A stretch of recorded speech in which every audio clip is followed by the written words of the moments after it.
But we're going to start this out. Over the last couple of weeks and months and years, but especially the last couple of weeks in this area in specific, right-wingers, right? They have these, like, networks where they'll look up and find evidence of gay people existing in the wild or transgender people existing in the wild, and they'll dox them. Like, say, oh, this whole person's workplace is grooming children and, like, you know, chopping children to bits. Like Matt Washing Machine is saying that the Boston Children's Hospital is, quote, chopping children up. Quote, that is what he said. He said that they are, quote, chopping children up. When asked, by the way, these right-wingers, when asked about how they feel about circumcision, oh, it's God's plan. Circumcision, God's plan. Violating consent, chopping a kid's dick off, that's God's plan. The kid growing up and consenting to any kind of procedure, oh, they can't do it. It's not God's plan. So 1 minute, you chop their dick off, that's God's plan. It's all good. When they want to do something, like, I don't know, take puberty blockers, hormone therapy, right? Have any form of surgery that they so choose. All of a sudden, God didn't plan for that? What? So, anyway, fewer than 10 anti-trans protesters met by hundreds of counter-protesters at Boston Children's Hospital. So again, this is the same hospital that had bomb threats, right? They had to evacuate the whole place. There was some large-scale demonstrations here over the weekend. And, you know, I just want to say that it doesn't matter if there's only fewer than 10 people, because each one of these people is a representative of a much larger movement, right? Now, again, this protest here wasn't really, you know, they didn't have the Proud Boys or any other paramilitary organizations there, right? If they did, it would have gotten a lot worse. Now, I know, again, there's people adjacently related to these paramilitary organizations. But anyway, let's read here. This is from Boston.com. A group of 200 counter-protesters met a small contingent of anti-transgender healthcare protesters. That's what they call themselves? Or what? Like, I am anti-transgender healthcare? Like, why? Like, why would anyone ever say that? Like, I just don't understand.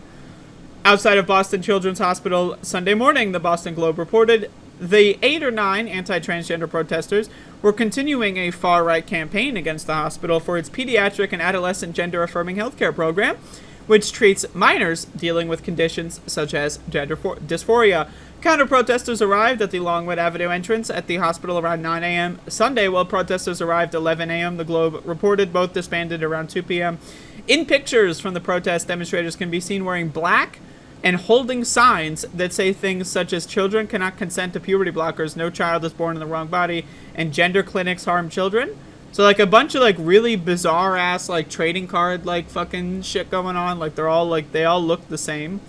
But again, like, I just don't understand. Like, children cannot consent to puberty blockers. Well, they clearly can. They are, and they do. So what does that mean, that they can't? Like, I don't understand. Like, they're unable to? Or you don't want them to? Those are two different things. If they're unable to, that's a different conversation. They are clearly, if we look at the world, right?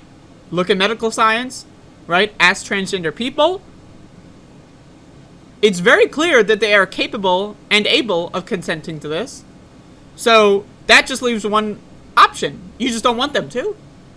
So, I don't know, man. Stop obfuscating. Just say it. Like, I don't like trans people, and I don't think they should be allowed to go to the doctor. Just say it.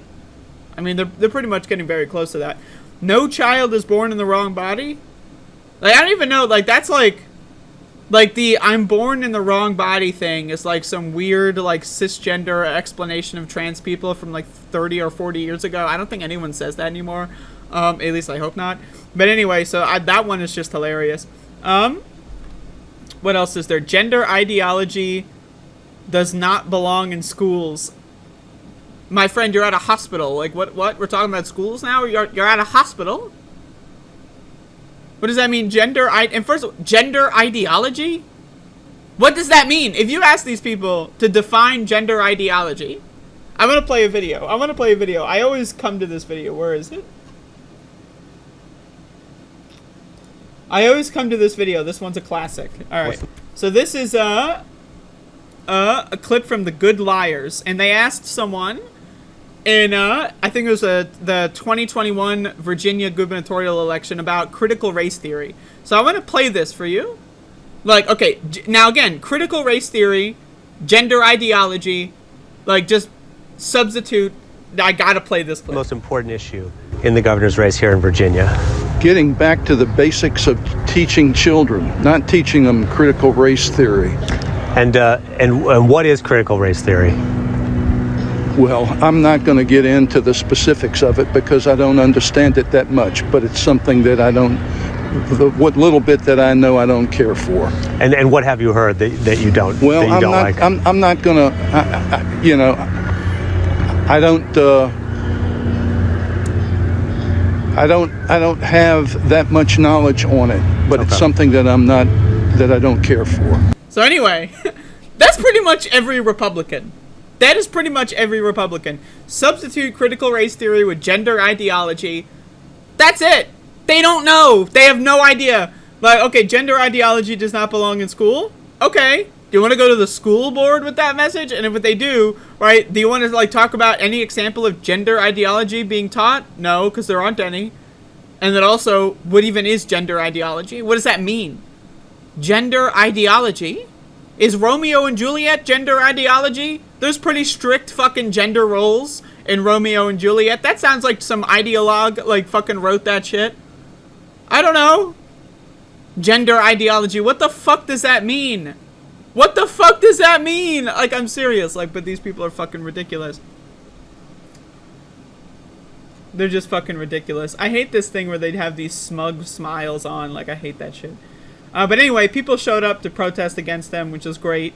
And again, like, we live in this kind of environment where a very small minority of people that are funded by billionaires can cause so much damage to mental health, to physical health and safety, etc., that it takes literally like 10x or 20x of an organic movement forming before these people actually, like, you know, face any consequence whatsoever. And it's just like, to me, it's just like, and then of course, like, the media loves to look at these people like, oh, look, the freaks. They're just given like media reporting. Oh, why is it that whenever right-wingers do a protest, media loves it?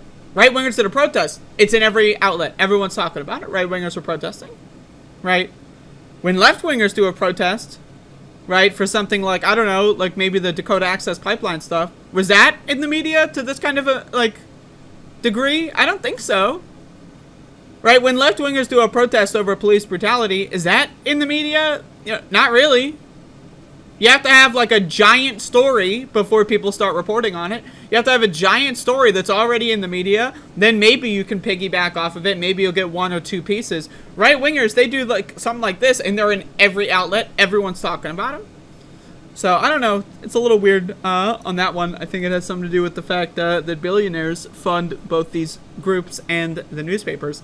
And billionaires are, of course, right-wing crazy people. But again, anyway, like, this whole thing is just... It's crazy shit. It's crazy fucking shit. It's crazy shit.